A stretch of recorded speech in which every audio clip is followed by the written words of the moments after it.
did you do this summer at the Ecology Center? Thank you for asking. So I had a kind of unique role in this project this summer because I've worked on this project since January of 2018.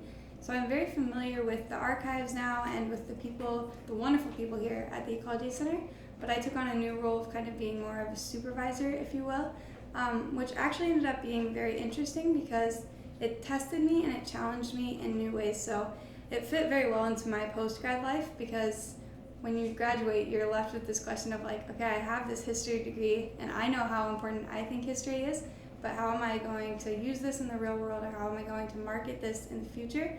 And so I was able to use my research skills that I've used here, as well as my history knowledge that I've acquired from being a student here, and then also to kind of challenge myself to develop these more like professional skills, if you will. So kind of learning about working in a team and learning how to email back and forth with people. And Basil and I have been conducting interviews as well with people, so thinking about how to ask meaningful questions and how to treat people in a way that makes them feel excited to speak with you and to kind of open up to you has been a new challenge. So I think that there's been a lot more personal development this summer for me because I've been able to work in a team and to work on my like professional networking, if you will. So that's been really great.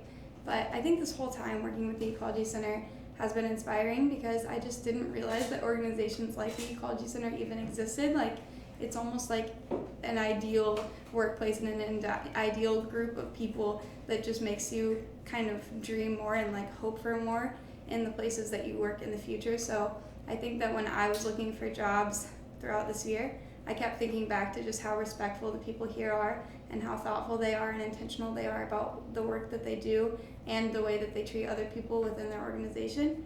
And so it's really kind of taught me to not only like think about that for myself, but also to think about that in my relationships with people in the work that I do in the future. Great.